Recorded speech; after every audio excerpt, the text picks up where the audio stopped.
Today, I have with me Ted Bradshaw, and we are going to talk about, as always, as we always do, we're talking about the journey of building a practice. And, there are multiple levels to it. There's the attracting, converting, and retaining right fit clients. There's delivering excellent service to those clients when you have them. And then there's cobbling together some version of your EOS life. And all of those things change, undulate throughout seasons. And what I'd really love to do with Ted right now is just go deep in the journey that spans from boot camp to about that 300 session ceiling. Ted, you game for this? Let's do it, Chris. I'm ready. Let's do it. Okay, so some quick stats just so that everyone knows I'm not talking to some joker. Ted, how long have you been an implementer? 10 years, 10 years. Roughly how many sessions? 1,300. Dang. Okay. 1,300 sessions, 10 years in this. And you also are helping out in the EOS world in several capacities, one of which you were just with the new boot campers last week. Is that right? That is correct. I will train new people that want to become implementers and been doing that for, oh my goodness, probably 7 or 8 years now. Okay. So my job here is to sit back, get my little bit of tea, and just listen. What have you observed about building practices and the patterns that we fall into going from boot camp to that 300 threshold? Yeah. So a number of observations, but before we were on, we were talking a little bit about a recent aha that occurred in the most recent boot camp.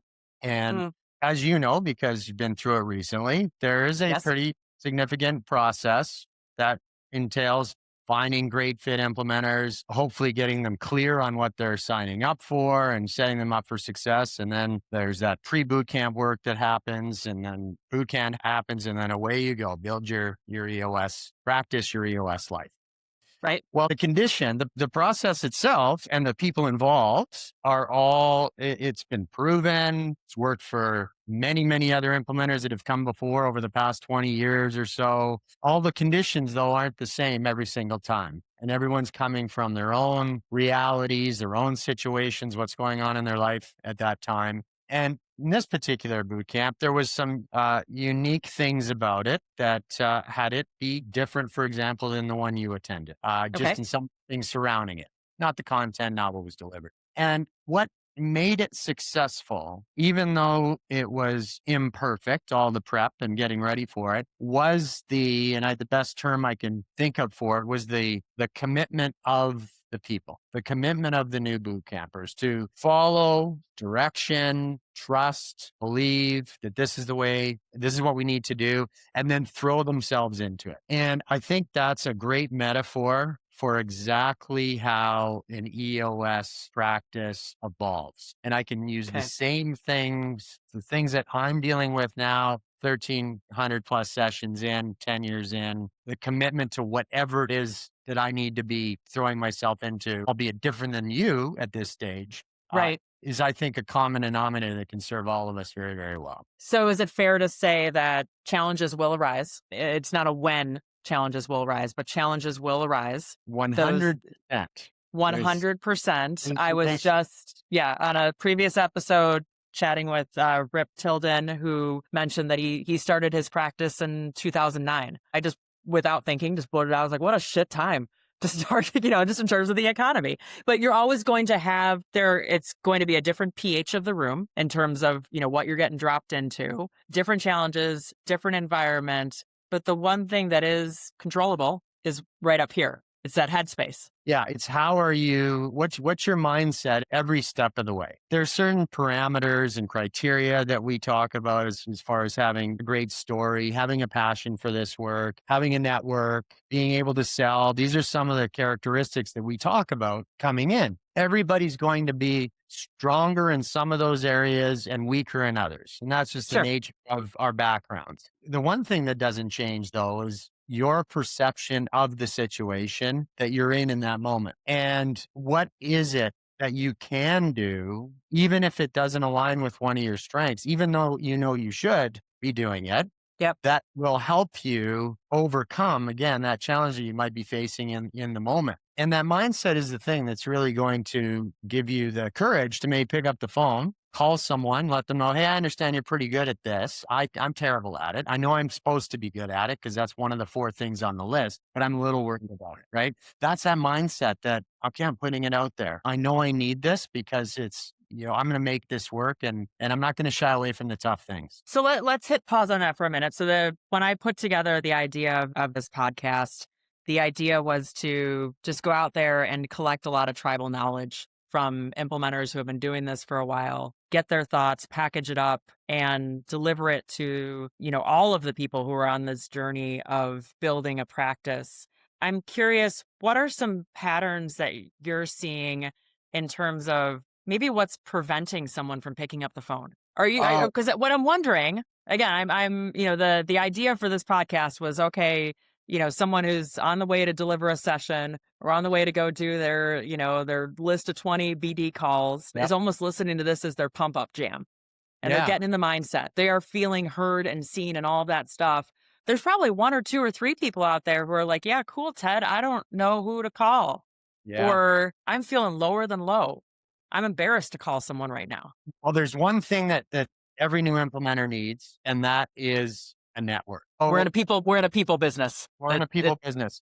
Right. And there's many of those in the network that are our target market. And this is also something that we need to be really, really clear on. There's the before the 421 work that we talk about as far as how do we create, like there's LinkedIn. You're doing this, which is going to have some extension that could reach potentially somebody that might be interested in doing EOS. And expanding that pool is very, very useful, but our clients are going to come from the target market. And so we also have to ask the second question, is my network the right network? And so have a network, and it's got to be the right network. For those that do not have it and that maybe didn't understand what that network really is until getting to boot camp or beyond, there's only one way, and that's to build it. That is Yep. the only way. You either have it or you're going to build it. And building it can take many, many forms. You're doing this. We talked about how you've got a unique approach to LinkedIn. This is the area where we do need our newer implementers who do not have the network. There's plenty of great resources out there to help them with ideas about ways to build it. That said, it's not going to come to them. They need to Yeah. proactively go and figure it out and seek it out. There's no real magic to that. It's hard. It's not easy work. It's not easy work. And one thing that I've heard more times, since boot camp than I expected, but was just people saying the reality of, well, that's why we have the opportunity to make a good living doing this, because it is hard work. And all 3 prongs of what I mentioned at the beginning, the building of a practice, hard work, and it's continuous work. And there's no shortcut. There's no buying the Disney Fast Pass to go get your first 10 clients. No, Again, you can't fast track relationship trust. I've been no. dealing with humans for a while that I don't see a way to do that. You absolutely cannot. This is not a transactional business. No. This is absolutely a relational business. This is a business where we do profound work. We have a profound impact, and we need to really take that seriously. Yes. And although it's human nature to look inward, in those moments, especially when things are hard, that is the very time that we need to be looking outward. And we have to remember as implementers, what brought us here in the first place? Like truly what was that pull? If it was, I need to make money and this seems like a pretty good place to make money, that's a hard place to start because there are plenty of places to make money. Yes, it happens to be one of the byproducts of what we do, but it is well down the list. And when we lose sight of that, we can start to lose the parts of ourselves that might just be the difference between making that relational connection and not. So I'll go right there and touch the third rail. You're a boot camp teacher. You Yeah. see people coming in for various reasons. I know that there's not only a proven system to get to 400K in billing, but it's something that is put out there as an attraction for Yeah. some people. Have you encountered people who come and don't have something deeper than that hey, this looks like a hell of a lot better way to make a living than my W-2. And what has been your experience when you've encountered those people? And I won't even go to if, because I'm sure that someone's gotten a sponsored LinkedIn ad and said, holy shit, I can make more than a dentist, doctor, et cetera, et cetera. What's been the experience when people are fueled merely by that? And I think we do. And I just will, before I get kicked in the ovaries by EOS Worldwide, I think that we do an excellent job of interviewing for core values. So I think that someone who's purely just, hey, I did the math and this seems like a great way to make some dough is not going to make it into boot camp. But that Yeah. being said, for someone who is purely just looking at a spreadsheet of potential income, how's that worked for them? So I think you're right on the core value piece. You're right on the assessment piece. I genuinely think we filter out maybe 90% of those. I Yeah, think we do a really nice job of it. In the 200 or so implementers that I've trained, the vast majority, and I'm talking 90% plus, would be in the category of no, I really want to do this because I really want to help. And the money is going to just be that byproduct because I'm doing good work. I truly believe right. that is the people that are coming in. Now, here's the other thing that I've seen, and I think it's close to 100%. And I'll ask you this, and then I'll see if it's 100% or if it's 99.9%. Okay, When you were sitting in your boot camp, were you in some kind of transition in your life, some kind of significant transition in your life? 100%. This, I believe, is 100% true for all of the boot campers that I've had the pleasure to be with. And that is what gives us so much hope. We see this as a new beginning, no matter what. And I'm talking somebody that's had a failed business experience, maybe got let go after 25 years at the same place, maybe had a tremendously successful monetary exit. So there's this new beginning. There's this hope that everything that I don't have right now in my life, that this is going to help me move towards it. And that's a tremendous weight to carry into this thing. That's a That, lot to put on. I just happen to have my boot camp binder right here, but that's a lot to put on the good book. yeah, yeah, it is. And that's the headspace everyone's in. It is. I can think of every scenario. I can think of faces of my friends from boot camp. Yes, but now that I've picked it up, Chris, I open boot camps with this, Mm, and it level sets, and everybody's like, oh, really? You, really? right. Yeah. I'm not alone. I'm not alone. It's a great place to kind of just strip it down to its essentials and the vulnerability, and that's the starting point we want. And then something happens from there. The momentum builds, the excitement builds. You know the stresses that come with delivering that tag team 90-minute meeting, and once it's done, the relief that's there, Right. and then we move in and talk about what's possible. And we do follow the where have you been? If you think about the arc of what happens, where have you been before today? Your story's a part of that. Right. Where are you now? Where does that kind of put you today? And then where are you headed? Where do you want to go? And that is what we do when we build that VTO at the end of day 2. Yeah. And it's wonderful, isn't it? How did you feel walking out of there with that VTO complete? I felt the way that, again, I hope that clients feel, but I felt like there was hope. And there was not only hope, but there was a plan to get to said hope. And in building it in community with other people who weren't necessarily looking over my shoulder and I wasn't looking over their shoulder, but we were going through this commitment of some sort of change, this intention, and then a pretty good plan in terms of how to hold each other accountable when you get to those points where you doubt yourself. Yeah, that's right.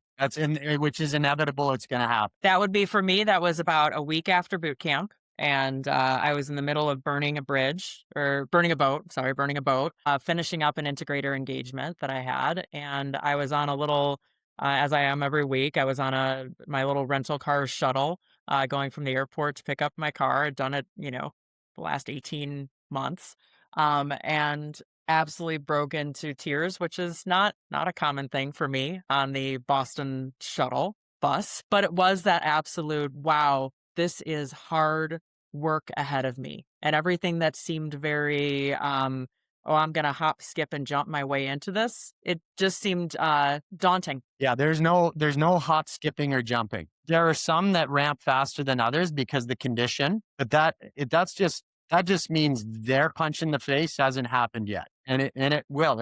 I mean, it's coming, right? And So again, I just want to point out that drawing back to the conditions piece, because I think that's a really important thing that you said, because there is, yes, there are the people who come in with, let's say, better salesmanship, better network, all those stuff, but then also plunked into this moment in time. Like you said, whether you come out of the boot camp factory in June versus September, that's yeah, a real that's thing. And it yeah. is what it is. My boot camp, my neighborhood, EOS was not well known at all. So now in many, many geographies, it's not a question of do they know EOS? Like, so that's nice, Yeah. right? And in a sense, but then it's also like, oh, okay, it's known. We're not educating someone on it. In my case, so I had to figure out and prove the market. What are the things that each of us do before we decide to commit to boot camp? Not because of the check you're writing, but because of the life that you're choosing to roll yourself into. If you're going to commit to it, that kind of, again, check up before even signing up is critical. So again, we're in now, but I think it's Right. worth checking. What were the reasons to begin with, right? Like that, I think that's really important for all of us in moments either when we're doubting to be reflecting back on. For me, at this time, the conditions were such that EOS wasn't known at all. But what we could do is sign up for what was called Base Camp at the time. We know it as the dojo now, or now Right. it's the academy, actually. It's on its third iteration. Yep. And these Base Camp had the videos, Gino did them, not Peyton. Base Camp had the implementer guides. And you could basically follow this prescription. And if you did it, and I just was like trusting that this is going to work. And I was blessed to be able to come into boot camp with 13 clients. So that was my start because I will do this ahead of time. So you can Yep. imagine where that sort of like for me sitting in boot camp. So I screwed up the 90 for a whole different reason. I conflate issues with it, right? Peyton was very quick to tell me that. When it comes to our conditions and where we are, whatever that gap might be, and we all have those gaps, it's really important that we take responsibility for what we need. This is a community where we're not expected to be autonomous. We're not asking for the autonomy, and we don't expect people to be that, but there is a sense of ownership to our success. That was the That's word that was bubbling off my tongue, because there are copious resources. There are scheduled calls. There are, you go on to Slack, and if you just shown a bat signal out, you'd have 10 Zoom links dropped in. You've got MCEs, you've got QCs, you have all the stuff, right? But at yes. the end of the day, there is a bit of like, you got to carry your own shit. Yes, you do. Yeah. You really do. And I don't know if somewhere along the way, due to whatever the nature of it might be, who knows? It could have been a franchise, right? A franchise framework. We're not like other franchises. We're not that sort of where you Yeah. just show up for work and flip a hamburger or whatever it might be. And, that's how this works. We're a franchise, but very, very, I would say, loosely operated in that sort of hard sense. Not much has changed from the day we were a one-page membership agreement to the 160 pages that we have now, as Yep. far as running this practice. Yeah. And I don't know, did that give a false sense of what I can expect coming in? So just the franchise will take care of me. COVID didn't do us any favors either. We're still coming off of that, and just general overall. I mean, some of the power that maybe was taken away from us for a period of time, or some of the autonomy, right? We weren't making our own decisions. Did some of that bleed in to maybe someone who, if they really look back on their careers, and this is what I might suggest to someone who right now is in a place they're not feeling like they're growing their practice the way they should be or would like to be. What's different about this than all of the things that came before this, where they were able to be successful? Is there something that's changed because this work is different? As I'm talking, I'm thinking maybe that would be helpful as well. I think that's great. And again, the intent behind this podcast was to really speak implementer to implementer, almost cross generational in terms of experience levels, in a way that only we can understand each other. And I think every once in a while we do need to get pulled out of a funk of, well, that's not fair. It's not Yeah. fair, or must be nice. When I spoke with Jeanette Wade, I had a cute little, I didn't even mean to, but it was "Oh, you were one of those, $5,000 boot campers. Must be nice." And Yeah, to yeah, right, but yeah, we love to categorize and assume that other people had it easier instead of just saying, "Well, you know what? One, I entered into this because I felt compelled to enter this challenge and I believe in myself in terms of ability. But guess what? I got to put in the work. And yeah, yeah, it's hard. And yeah. someone else had a different version of hard. It was Yeah. just a different set of ingredients. Yeah, that's exactly it. The conditions are different. Yes, boot camp is a different price now than it was, but again, at the same time, there was no real market awareness. Yeah. I'm in a market, nobody knows what this thing is. You've got an extra hill to climb. So hopefully, you've got the skills to actually build, a market. We're not asking anyone to do that. Right, that work's been done. Like what we've got is solid, and so there's always going to be different reasons why something might, be a little bit different than it was for someone else. For what we do, there's at every step of the process, there are supports and there is a guide to say, this is how to do this. This is what works. This is what's worked 1,000 times before. Someone is going to look for something outside of that before they've tried those things, then they've got to honestly ask themselves, have they really done what they needed to do in order to provide themselves the success that they want to see? And this goes from building the practice, Chris, to when you are in that place of running your practice. You talked earlier about keeping clients. Well, the secret to that is the same rigor and discipline and effort and commitment that went into building the practice has to go into running a great session. And the same principles apply. There's no shortcut to this. We can talk about what's in a focus day, but until you've done,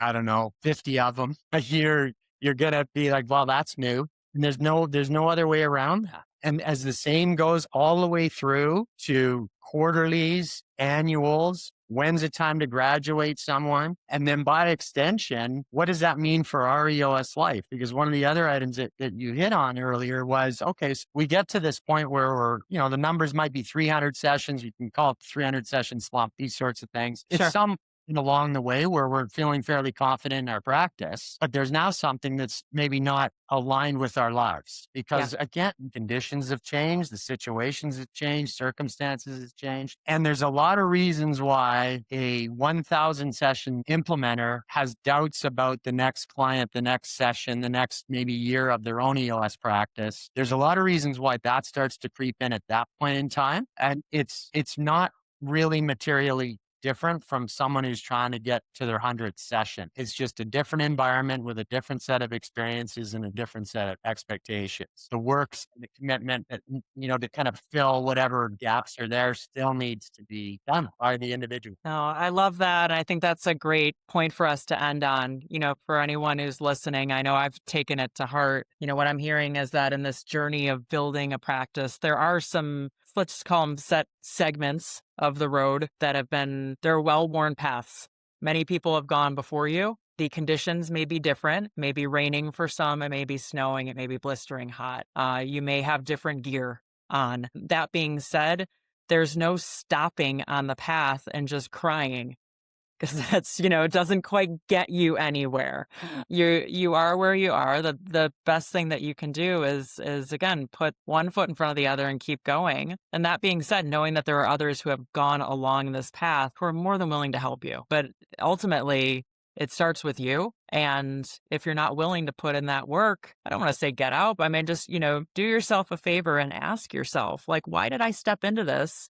And reconnect with that chutzpah that was that like, yeah, of course I can do this. And I want to do this because that's what you need to do when it gets hard. So Ted, man, this was great. I appreciate you just getting very reflective here because I know that your heart and soul is in not only building your practice, but building a community of excellent implementers. So thank you.